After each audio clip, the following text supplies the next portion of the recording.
Hello. Hello.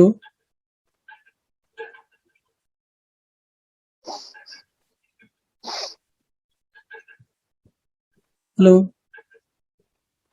Hello. आपको unmute करना है अपने आप को।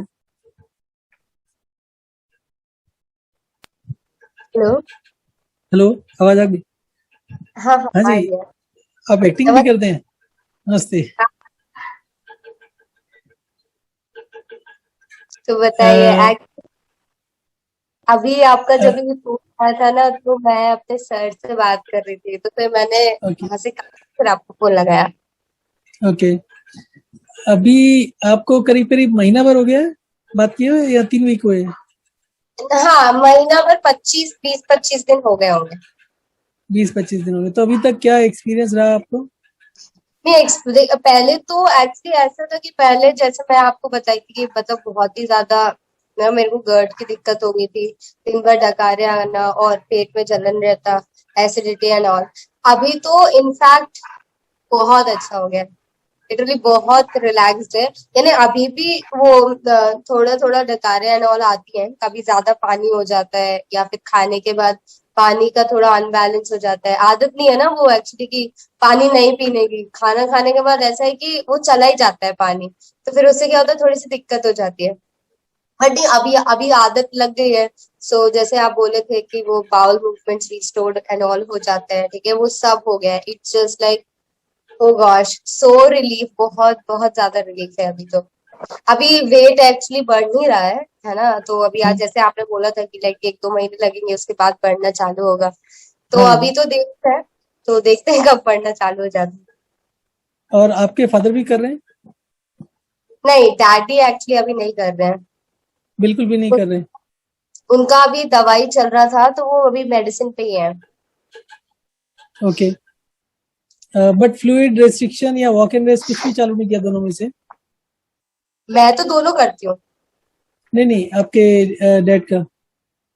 नहीं, अभी तो डैडी दोनों ही नहीं कर रहे हैं। उनको मैं बोली थी, लेकिन अभी वो नहीं कर रहे हैं। अभी क्या एक्चुअली उनका टाइफाइड का दवा ववा चल रहा था, खाना वाना चल रहा था। तो अभी वो हम्म। हम लोग उससे रिलैक्स थे। एक्चुअली वो वैक्सीन लगवा कर आए थे, तो हम्म। उनको टाइफाइड की दिक्कत हो गई थी। तो उसकी वजह से उनका खान पीन सब डिस्टर्ब ही रहा था, तो खाना पीना तो उन्हें कुछ देते ही नहीं थे। दाल ही एंड ऑल। अभी अभी अभी रिकवर हुए चालू है। तो अभी ओके। रिकवर हुए हैं। अभी अभी दवाई बंद हुई है उनकी। ठीक है। जब क्योंकि अभी जो फीडबैक है डायबिटीज टाइप 2 में, उसमें करीब 3 महीने से 4 महीने में ऑलमोस्ट विदाउट मेडिसिन डायबिटीज में जो रिजल्ट आया है वो 100 से लेकर 115-20 तक फास्टिंग एंड 140-50-60 के करीब पीपी शुगर आ रहा है। तो ये कई लोग का जो 2 साल से ऑलमोस्ट ट्राई कर रहे थे और उसका वेरिंग रिजल्ट था, वो कंसिस्टेंटली एक डायरेक्शन में मूव कर रहा है। तो एक डायरेक्शन समझ में आने लगी है कि अगले 1-2 महीने में वो पूरा ठीक हो जाएगा। हम जो टारगेट लेके चल रहे हैं वो fasting sugar as well as PP sugar दोनों 100 के अंदर रहना चाहिए हमेशा। Okay okay. नहीं, एक्चुअली मैं अभी पापा से आज जाके बोल दूंगी कि आप ये वाला रूटीन फॉलो करो और एंड हम्म। ऑल। तो उससे अभी उन्होंने दवा ववा तो वैसे भी बंद कर दिया है। अभी योगा जाते हैं वो, तो दवा तो वैसे भी उन्होंने बंद ही कर दिया है। तो फिर ये वाला रूटीन भी अभी चालू कर देंगे। क्या अभी अभी रिकवर होना चालू है। अभी टाइफाइड के हाँ। चक्कर में सभी बंद था ऐसा। अच्छा, आपका कुछ और भी हेल्थ इश्यूज थे क्या? एक तो वेट हो गया, एक एसिडिटी हो गया, उसके अलावा? हाँ, वेट था, एसिडिटी था, गर्ड की दिक्कत थी। एंड मेरे को पूरे टाइम ऐसा वीकनेस रहता था एंड ऑल, क्योंकि ऑब्वियसली खाना वगैरह डाइजेस्ट नहीं हो रहा था। तो एकदम थकावट रहती थी, बॉडी में एनर्जी नहीं रहता था। अभी तो बहुत एनर्जी रहता है, बहुत पीसफुल माइंड भी रहता है। इतना कोई दिक्कत नहीं आता है। और अभी एसिडिटी, नॉर्मल एसिडिटी की दिक्कत रहती थी, और इंटेस्टाइन में क्या है, इनडाइजेशन बहुत रहता था। फूड डाइजेस्ट ही नहीं होता था, और भूख लगती थी। ऐसा भी नहीं कि फूड डाइजेस्ट नहीं हो रहा है तो भूख भी ना लग रहे हो, लेकिन ऐसा ना, तो भूख बहुत लगता था, लेकिन वो डाइजेस्ट होता ही नहीं था। और फिर एक्चुअली एक्चुअली में जो भूख लगने के ऊपर मेरा पर्सनल ओपिनियन था, भूख हमें तब लगती है जब हमारे वाइटल ऑर्गन्स को जो एनर्जी चाहिए होती है काम करने के लिए, वो एनर्जी नहीं मिल पाती है। तो अगर आपको खाना डाइजेस्ट नहीं होगा, तो इसका मतलब है कि अगर आपने मान लीजिए 1500 या 2000 कैलोरी का खाना खाया और उसमें से हम्म, डाइजेस्ट हो रहा है आपको 500 1000 या इस तरीके से कम हो रहा है, तो वाइटल हम्म, ऑर्गन्स की जो रिक्वायरमेंट होती है वो एनर्जी की पूरी नहीं हो पाती, क्योंकि आपने जो खाना खाया उसमें एब्जॉर्ब कम हुआ। तो वो बार बार भूख तो लगेगा, आप खाएंगे, बट वो डाइजेस्ट ही नहीं हो रहा। ये इश्यू हाँ वो होता है। ऐसा ही हो रहा था। मतलब मैं दिन में 5 बार खाना खाती थी, सुबह दोपहर शाम रात ऐसे करके। लेकिन तब भी कुछ फायदा ही नहीं हो रहा था। मैं बहुत एक्चुअली पतली हो रही थी, और मतलब मैं अभी भी पतली हूँ। लेकिन इंडाइजेशन, फिर इंडाइजेशन, पहले मुझे गर्ट का दिक्कत नहीं था, फिर इंडाइजेशन के कारण एसिडिटी तो हमेशा ही रहता था, एसिडिटी और कॉन्स्टिपेशन। लेकिन अभी गर्ट की दिक्कत भी चालू हो गई थी, तो गर्ट की वजह से तो मैं बहुत ही परेशान हो गई थी। लेकिन अब तो इट्स लाइक बहुत ही कम हो गया है, लाइक नील के बराबर हो गया है। और धीरे धीरे और इसको रिस्टोरेशन में आएगा तो और ठीक हो जाएगा वो। और वॉक इन रेस्ट ऐसा रहता है कि मैं थोड़ा सा ऐसे कम करती हूँ, क्योंकि वॉक इन रेस्ट तो मैं करती हूँ ऑलरेडी, मैं डांस एंड ऑल करती हूँ, तो वो ऑलरेडी हो जाता है उसमें कंबाइन। जैसे मैं 2 घंटे लगातार डांस करती हूँ, तो वो उसमें भी थोड़ा सा बहुत ऐसा होता है, कंपनसेट हो जाता है। तो मैं ज्यादा ऐसे नहीं कि बहुत ही ज्यादा चल रही हूँ, ऐसे भी नहीं करती। डांस का मतलब प्रोफेशनल डांसिंग में है? नहीं, प्रोफेशनली तो मैंने ऐसे सीखा नहीं है, बट स्टिल मैं 2 घंटे ऐसे 2 आवर्स प्रैक्टिस सेशन में जाती हूँ, तो उसमें रहता है। खुद से ही करती हूँ, ऐसे कोई अभी कब ट्यूटर से नहीं है है। आपको ये प्रॉब्लम इंडाइजेशन की? ये मेरे को अराउंड, जैसे कुछ कुछ लोगों को ये जनरली वो बचपन से रहता है, राइट? तो बचपन से तो मुझको था नहीं, but when I came into my teen age, तो उस टाइम पे जो है वो दिक्कत आने लगी थी मुझको। मतलब जैसे 13-14 साल की जब मैं हो रही थी, तो मैं एक्चुअली मैं बहुत स्पाइसी खाना खाती थी, बहुत ही ज्यादा तेली और मिर्ची वाला। तो फिर उससे ओके। दिक्कत चालू हुई। फिर फास्ट फूड भी हम्म। बहुत खाते थे, तो फिर 2-3 साल बाद जब मेरे को ये चीज रियलाइज हुई, तो मैं काफी सारे लोगों के पास गई, आयुर्वेदिक और जीवा एंड ऑल, बट उससे कोई चीज ठीक हो ही नहीं रही थी, उससे भी नहीं हो रहा था 1-2 साल मेडिसिन लेने के बाद। फिर उसकी मेरे को हम्म। आदत लग गई, तो मैंने स्पाइसी खाना छोड़ा, फास्ट फूड खाना छोड़ा, तो फिर थोड़ी सी मैं ठीक होने लगी। बट देन वो ऑलरेडी प्रॉब्लम ये था कि स्टूल्स प्रॉपर नहीं आते थे, कॉन्स्टिपेशन हमेशा रहता था, इनडाइजेशन रहता था, तो ये अच्छा, सब आपको भी कॉन्स्टिपेशन रहता है, डायरिया नहीं होता था? नहीं, डायरिया एंड ऑल मेरे को होता था, लेकिन बहुत कम होता था। जैसे अगर कभी बहुत ज्यादा स्पाइसी खा लिया, तो फिर ऐसा होता था ओके। कि डायरिया एंड ऑल हो जाता था। लेकिन मैंने स्पाइसेस छोड़ ही दिए थे, खाती ही नहीं थी, तो नहीं होता है आप जनरली। तो आपको अंडर एसिडिटी की प्रॉब्लम थी ज्यादा? हाँ, एसिडिटी की एसिडिटी। बहुत ज्यादा प्रॉब्लम है, और उसके वजह से गर्ट की दिक्कत भी हो गया। तो आपकी मेंस्ट्रुअल साइकिल्स ठीक चलती हैं? कोई प्रॉब्लम हाँ, उसमें? नहीं, मेंस्ट्रुअल साइकिल जो है वो मेरा 25 डेज अराउंड रहता है, राइट? प्रॉपर हम्म। वैसे तो 8 डेज का होना चाहिए, लेकिन मेरा 25 डेज का रहता है। तो वो जब भी आना होता है, लाइक, तो उससे जो भी फिक्स डेट रहती है उससे 4-5 दिन पहले ही चार आता है पांच वो। दिन पहले? हाँ, गॉट इट। उसमें भी तो पेन वगैरह का? आप लैग कर गए, सुनाई नहीं दिया मुझे। मैंने कहा स्टमक क्रैम्प्स वगैरह होते हैं या नॉर्मल रहता है? हाँ, हाँ, हाँ, हाँ, बहुत ज्यादा होते हैं, स्पेशली मतलब ऑलर जो 4 डेज का मेरा साइकिल रहता है, नॉर्मली 4 डेज का ही रहता है, और मैं ज्यादा ब्लीडिंग भी नहीं होता है मुझको। मुझको बहुत ही ओके। कम ब्लीडिंग होता है, और like first and second day ही होता है, तो third day you do take medicine? आप मेडिसिन लेते हो? नहीं, मैं कोई मेडिसिन नहीं लेती, कुछ भी नहीं लेती, नथिंग। ओके। और अभी भी मैं मेडिकेशन पे नहीं हूँ। और बट ऐसा होता है कि जब स्टार्टिंग का डे होता है, तब तो मुझे बहुत ऐसे क्रैम्प्स एंड दिक्कत होता है। First day? बट सेकंड, हाँ, सेकंड डे से ऑल फाइन हो जाता है।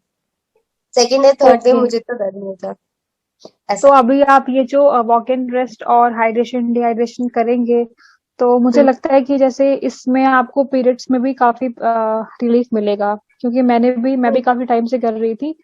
तो मुझे भी मेरा पेन 60-70% कम होता है अभी, as compare to hmm, previous months में। हम्म, तो और उसके बाद जैसे आपका साइकिल 25 डेज का है, तो हम्म, ये कुछ टाइम के बाद आप नोटिस करोगे कि एग्जैक्ट 28 डेज के बाद आपको पीरियड्स आएंगे। जब तक ओके, आप इसे कंटिन्यूअसली करोगे ना, 2-3 मंथ्स के लिए कंटिन्यूअसली करोगे walk in rest, mainly walk in rest का बहुत इफेक्ट पड़ता है इस पे। तो हम्म, अगर मान लो आपके पीरियड्स डिले हो गए और आप चाहते हो कि पीरियड्स आ जाए, तो एक सर ने बताया, एक पूरा दिन वॉक रेस्ट करके, सारी मील्स स्किप करके, वाटर छोड़ के, आपको नेक्स्ट डे पीरियड्स आते हैं। तो ये काफी इफेक्टिव है उसमें भी। और आई थिंक गर्ल्स का अगर मेंस्ट्रुअल साइकिल हेल्दी रहती है ना, तो उसको एसिडिटी प्रॉब्लम भी नहीं होगी, I think. Okay okay. And मैं तो मतलब ऐसे है कि मैं वर्क इन ड्रेस थोड़ा कम इसलिए करती हूँ क्योंकि मैं 2 घंटे कंटिन्यूअसली डांस करती हूँ, है ना, और विदाउट लाइक। अगर आप डांस करते हो तो आप कंटिन्यूअसली मत करो, थोड़ा बहुत करो, उसमें भी थोड़ा रेस्ट ले हाँ, लो थोड़ा जैसे। बहुत तो जैसे सुबह का मेरा साइकिल रहता है, सुबह में करती हूँ, रात में भी हम्म, करती हूँ, और दिन में भी, दोपहर में भी करती हूँ।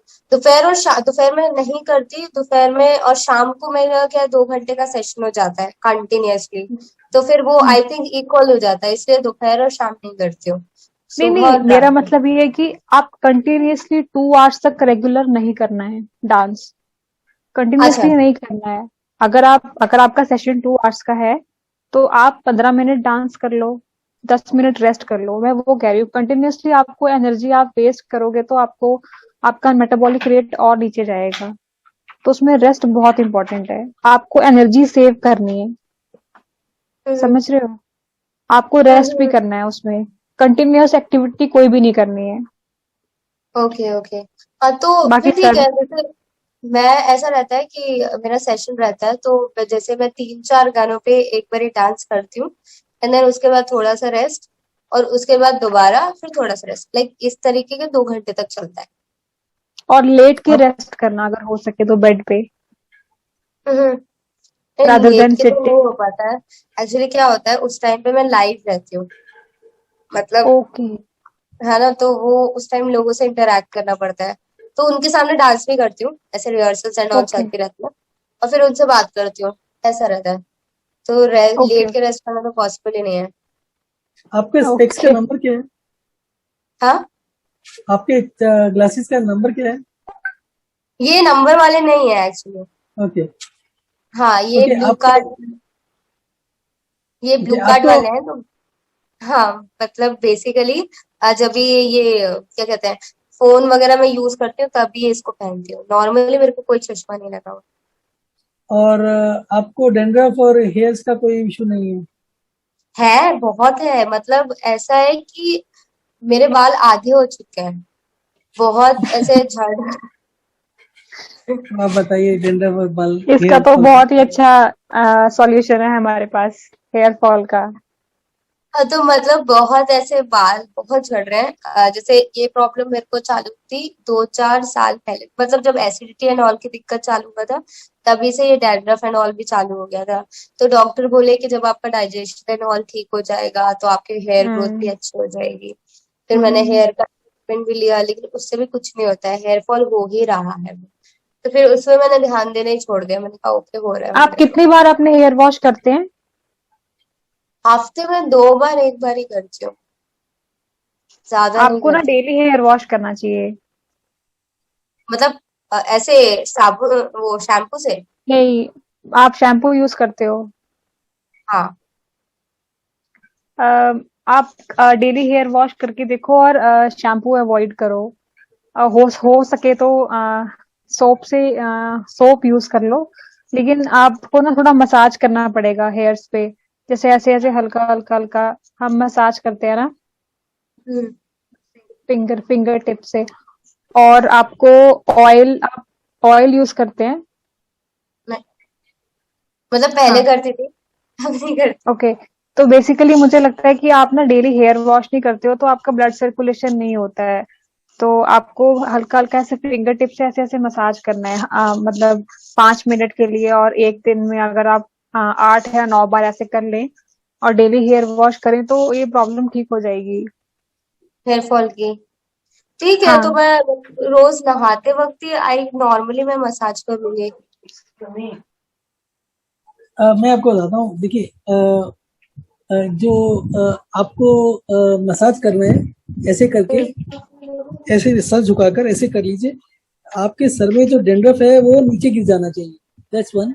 हम्म सेकंड क्या हम्म है कि डेंड्रफ का बेसिक कारण क्या होता है कि आपका स्काल्प से जो ऑयल निकलना होता है, जब आप हम्म शैम्पू यूज करते हैं तो उसमें जो कंडीशनर्स वगैरह होते हैं वो उसको कवर कर लेते हैं, एक तरीके से कोटिंग कर देते हैं, फिल्म बना देते हैं, जिससे डेंड्रफ गिरता नहीं है आपके कंधों पे, ठीक है। हम्म पर उसका डेंड्रफ का जो बेसिक फॉर्मेशन होता है वो आपका स्काल्प से जो ऑयल निकलना होता है, और वो हम्म ऑयल नहीं निकल पाता तो आपकी स्काल्प में एक्यूमुलेट हो जाता है, और वो जब कई साल हो जाते हैं उसको तो वो सॉलिड बन जाता है, स्केलिंग हो हम्म जाती है, वो स्केलिंग ही डेंड्रफ होता है। अगर आपका डेंड्रफ होगा स्काल्प में, हम्म तो जो नीचे से न्यूट्रिशन आना है, जो ब्लड सर्कुलेशन से न्यूट्रिशन देने का कोशिश कर रहे हैं, वो नहीं हो पाता। तो जब हम्म आपके बालों को न्यूट्रिशन नहीं मिलता तो वीक होने लगते हैं। ब्लड हम्म सर्कुलेशन में hydration, dehydration, walk and rest दोनों हेल्प करते हैं। पर जो मेजर रीजन है वो, क्योंकि सिर्फ उसको अगर आपका एसिडिटी ठीक होगा, अगर आपका बाकी सब चीजें भी ठीक होगा, तो भी आपको एडिशनली ये करना पड़ेगा। आप क्या करो, नॉर्मली एक चीप सोप होता है ना, सस्ता वाला लक्स सोप, मैंने हम्म लक्स से ट्राई किया हुआ है कई लोगों पर। तो लक्स सोप से आप आराम से एक बारी दिन में बाल धोइए, और कोशिश ये करिए कि 3-4 बारी प्लेन पानी से भी धोइए शुरू में, स्टार्टिंग में। प्लेन पानी का हम्म ये ऐसा रह सकते हैं कि जैसे आप गर्ल्स में लंबे बाल होने की वजह से बार बार नहीं धो सकते, तो उसका हम्म शॉर्टकट ये है कि आप जैसे सुबह 7 बजे उठ गए, तो 7 बजे उठने हम्म के बाद फेस धोने के साथ साथ प्लेन पानी से सर भी धो लीजिए। उसके आधे हम्म घंटे बाद फिर दोबारा से धो लीजिए, और फिर उसके आधे घंटे बाद नहा लीजिए, नहाते हुए साबुन यूज कर लीजिए। जब हम प्लेन पानी से बाल धोते हैं तो स्काल्प गीला हो गया, तो जो आपकी स्केलिंग हुई होती है, जो आपका ऑयल जो जमा होता है, वो लूज अप हो जाता है। और हर बारी जब भी आप प्लेन पानी से पानी धोएं, एक कॉटन का टॉवल लेके हल्के हल्के उसको मसाज कर लीजिए। एम जो है टॉवल का, वो होना चाहिए कि जो आपके स्केलिंग हुआ है, जो ऑयल आपके बाल स्काल्प पे जमा हुआ है, उसको शिफ्ट करना है आपको टॉवल पर। तो जब आप एक तो टॉवल से मसाज करेंगे 2 बारी, तो काफी हद तक वहां से शिफ्ट होगा और वो लूज होता रहेगा, और आपके बाल ऑलमोस्ट 1 घंटे से गीले हैं। तो अभी बहुत से लोगों को डर क्या लगता है, बाल गीले होंगे, उसके बाद मसाज हल्का सा भी करेंगे तो बाल और झड़ेंगे। वो जो वीक बाल होते हैं वो 2, 4, 5 दिन तक झड़ेंगे, उसके बाद बिल्कुल झड़ना बंद हो जाएंगे। इनफैक्ट अगर आप इसको 15-20 दिन ठीक से कर लेते हो, तो उसके बाद आप पूरे जोर से भी बाल खींचोगे तो भी नहीं निकलेंगे, इतना स्ट्रांग हो जाता है। और उसके अलावा जो ग्रोथ होती है, वो ग्रोथ स्टार्ट हो जाती है करीब 15 दिन के बाद। इनिशियली क्या होगा, आपका डेंड्रफ खत्म होगा। आपको बालों में स्टार्टिंग में क्या प्रॉब्लम होता है, क्योंकि वो जमा हुआ तेल है, जब वो तेल आपके बाहर निकलना शुरू होगा, तो आपके बाल में जब कंघी करेंगे तो वो बाल मैनेज नहीं होंगे, वो टेढ़े मेढ़े से रह सकते हैं, जैसे आपने कंघी नहीं किया, कॉम्ब नहीं किया हुआ। पर जैसे जैसे आप उसको करते रहेंगे तो जो थिकनेस होगी ऑयल की, वो खत्म होती जाएगी। जैसे जैसे थिकनेस खत्म होगी और आप उसको मसाज करेंगे, तो वो जो नेचुरल हेयर ऑयल होगा, वो बहुत फाइन क्वालिटी का होता है, वो पूरे बालों में फैल जाएगा। बालों में ऑटोमेटिकली आपका नेचुरल शाइन आ जाएगा, और डेंड्रफ और हेयर फॉल बिल्कुल जीरो हो जाएगा। और अगर कोई ग्रे हेयर वगैरह आना शुरू हो रहा है, वो भी खत्म हो जाएगा। इनफैक्ट इसमें स्किन में ओवरऑल सब जगह हेल्प मिलता है। आप बालों को एक बारी साबुन से धोएं दिन में, और हर रोज धोएं। और दूसरा, उसको हल्का हल्का मसाज करना है, ज्यादा जोर से नहीं करना। अगर आप ज्यादा जोर से मसाज करेंगे तो इन्फ्लेमेशन होगा आपके स्काल्प में, जो स्किन है उसमें पेन सा हो सकता है, हल्का सा सेंसिटिविटी हो सकती है, वो नहीं होना चाहिए। वो होता है तो उसका मतलब आपका स्काल्प इन्फ्लेम कर रहा है।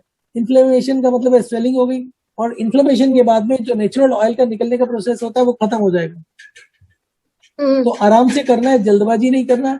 एक ये कोशिश नहीं करना कि एक ही दिन में ठीक हो। It takes about 7-10 days. 7-10 days में खत्म हो जाता है, और 15 दिन में आपका रीग्रोथ शुरू हो जाता है। ओके ओके, तो ऐसा बोलते हैं कि मतलब जिनके बहुत बाल ऐसे गिर रहे हो, तो मतलब अगर जैसे कि किसी को कोई प्रॉब्लम भी होती है, तो वो लोग क्या होते हैं कि जैसे मेरे बाल जो है वो बहुत रफ है, बहुत ही रफ है ना, और कर्ली भी है। तो मैं ऐसे सोच रही थी कि अगर आप पूरे बाल कटवा देते हो, अपने पूरे बाल्ड हो जाते हो, तो उसके बाद अगर आपकी जो ग्रोथ होती है वो अच्छी होती है क्या? नहीं, ऐसा कुछ नहीं है। बेसिकली तो जब तक आपका जो स्केलिंग हो रखी है ऑयल की, जब तक वो खत्म नहीं होगा, आपके बालों की कभी भी क्वालिटी अच्छी नहीं होगी।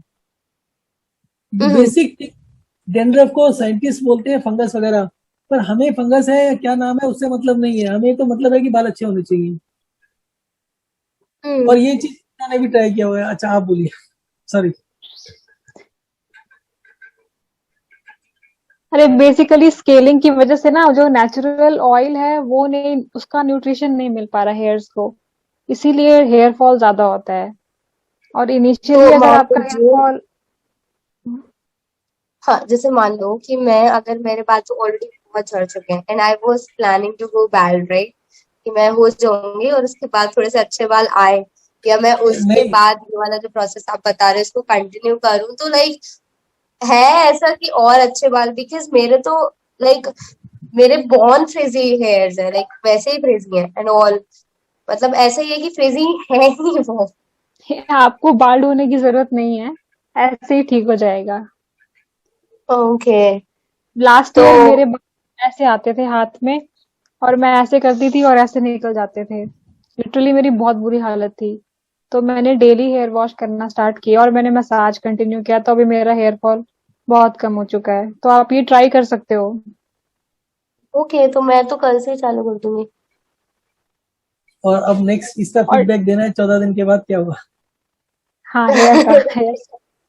हेयर का फीडबैक देना है अब, ओके ओके। हाँ, और पापा का भी मैं आपको दूंगी फीडबैक, अभी पापा एक्चुअली ठीक होने लगे हैं तो उनसे भी ये वाला करवाना है, thank you walk in for dehydration hydration वाला,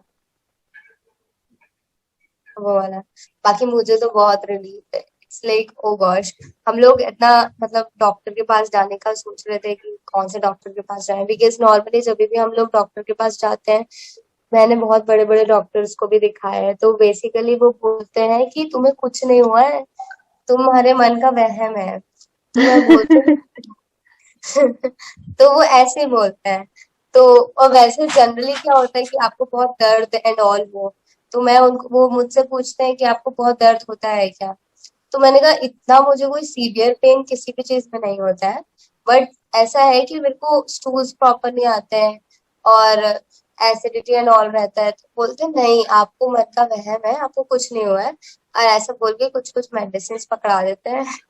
वो आपसे बोलते हैं कि 1 महीने बाद आना एंड देन ठीक है 1 महीने। तो वो मेडिसिन की वजह से क्या होता है कि नॉर्मली वो आपका बस डाइजेशन का, तो मेरे को जो मेडिसिन दिया था बेसिकली वो स्टूल्स एंड ऑल के लिए दिया था, तो बस उसके बाद हम्म। 1 महीने बाद उन्होंने बोला कि नहीं आप अब आज से बंद कर दो, फिर मैंने बंद किया मेडिसिन। जब मैं मेडिसिन ले रही थी तभी भी मुझे कोई ज्यादा रिलीफ नहीं था, एसिडिटी ऑल रहता ही था, और उसका डोज इतना था कि मैं दिन भर सोती रहती थी, बहुत ज्यादा डोज था। उसके बाद उन्होंने 1 महीने बाद बंद कर दिया, तो मेरे को फिर से दिक्कत चालू हो गई एंड ऑल, फिर मैं उनके पास गई कि डॉक्टर देखिए नहीं हो रहा है, तो वो बोले नहीं बेटा तुम्हें कुछ मेडिसिन नहीं कोई सॉल्यूशन नहीं है, किसी भी बीमारी का कोई सॉल्यूशन मेडिसिन तो है ही नहीं। तो उसके बाद तो मैंने उम्मीद ही छोड़ दी थी। तो उसके बाद फिर मेरे को ये लॉकडाउन में फिर अर्पित ने, एक्चुअली अर्पित जी करके एक हैं, उन्होंने राजेंद्र जी का बारे में मेरे को बताया था, उन्होंने ही नंबर फॉरवर्ड किया था, तो फिर मैंने सर को कॉल लगाया था। अभी तो आई एम लाइक ये मतलब मैं वैसे बहुत अच्छी साइंटिस्ट हूँ। है, ये वैसे साइंटिस्ट हैं और पीएचडी कर रहे हैं हेल्थ के ऊपर, bio technician, neuro okay, science के ऊपर। नाइस तो ठीक है, अभी वेट गेन का जहां तक मुझे समझ में आता है 1 महीने तक आपको कुछ पॉजिटिव रिजल्ट्स मिलना शुरू होगा वेट गेन में भी। तो हाँ, लेट्स अभी सी। तो एक्चुअली अभी भी ऐसा हुआ है ना कि अभी न्यूट्रल हो गया है, मतलब पहले घटता ही जा रहा था, क्योंकि खाना वाना मतलब इतना खा रही थी और लग कुछ रहा ही नहीं था, आपका तो हीमोग्लोबिन फिर भी कम होगा, मुझे ऐसे लग रहा है। नहीं नहीं, जरूरी नहीं। हीमोग्लोबिन कम नहीं है, बट ऐसा होता है कि जितना उसका लेवल रहता है ना उतना ही रहता है, हम्म। जैसे मिनिमम पे ही रहता है, ओके, कम नहीं ओके, रहता ओके, उससे। ओके। हाँ, जो रिपोर्ट आई थी उसमें भी मिनिमम ही था, तो उसने बोला हीमोग्लोबिन तो ठीक है, डॉक्टर बोले, लेकिन मतलब उतना ही था ना, ज्यादा बहुत अच्छा भी नहीं था ऐसा। ओके। तो फिर अभी न्यूट्रल रहता है एकदम, वेट ना बढ़ रहा है ना घट तो रहा है। अभी वेट कितना है आपका, और हाइट? 41 है अभी तो वेट, एंड हाइट? और 5.3 है, 5? 0.3। 5.3, ओके, ओके। हाँ, तो 5.3 अभी बढ़ गई होगी, शायद 5.4 हो गया होगा, क्योंकि अभी मैंने चेक किया था तो मैं देखी मैं थोड़ी सी लंबी लंबी सी लग रही हूँ, तो बढ़ गई होगी शायद 5.4, बट एज मेजरेबल 5.386 समथिंग आता है, तो वो ओके। 5.3 जाता है। तो अभी तो न्यूट्रल हो गया। अभी मैं जैसे ये डिहाइड्रेशन हाइड्रेशन फॉलो करने से पहले मेरा ऐसा था कि गिरता ही जा रहा था, पहले 43 था, फिर 42 हो गया, फिर 41 हो गया, फिर 40 हो गया, ठीक है, फिर 40.9 ऐसे बीच में रह रहा था, बट अभी तो 41 पे आके सेट हो गया कि 41 है ही है। तो भी ओके। ऐसा हो गया, फिर बढ़ने भी लगेगा देख धीरे धीरे तो। Sure sure. ठीक है, आप फिर हेयर्स का फीडबैक देना 15 डेज के बाद। ठीक है, मैं कल से ऐसे चालू कर दूंगी सोप एंड ऑयल से। तो पहले तो 2-3 दिन तो ऐसे ही है ना कि नॉर्मल मसाज करना है विदाउट सोप, है ना? और उसके नहीं बाद नहीं सोप से नहीं चालू करना है। नहीं नहीं, पहले दिन से सोप चालू कर दीजिए। सोप पहले दिन यूज से। कर, शैम्पू छोड़ हाँ, दो, शैम्पू छोड़ दो। शैम्पू ऑयल्स बिल्कुल भी यूज नहीं करिए, ना पहले ना बाद में, बिल्कुल भी टच नहीं करना। और कोई लोशन जेल कुछ भी लगाते हैं, कुछ भी यूज मत करिए। तेल कुछ भी दिन नहीं बाद लगाना। अच्छे, कुछ भी नहीं नहीं। लगाना। और तेल भी उसके नहीं। बाद नहीं, कल सुबह ठीक है। उठकर सबसे पहले अपने बालों को पानी से धो लीजिए, अच्छे से फिंगर टिप से मसाज कर लीजिए धोते हुए। फिर उसके बाद आधे घंटे बाद दोबारा धोइए पानी से, प्लेन पानी से। फिर उसके आधे घंटे बाद साबुन लगा के अच्छे से नहा लीजिए बालों में भी, दैट्स ऑल। उसके बाद में यही रूटीन आप 3 बारी का डेली फॉलो करिए। और फिर उसके बाद जब बताइए 7 दिन के बाद अंदर अंदर आपका हेयर फॉल बंद हो जाना चाहिए और डैंड्रफ भी बंद हो जाना चाहिए। ठीक है, तो फिर मैं आपको कल से चालू करके 15 दिन बाद फीडबैक दूंगी। ठीक है, thank you very much for being. Thank you. Thank thank you, you, thank thank you you for the so much. Feedback. Thank you.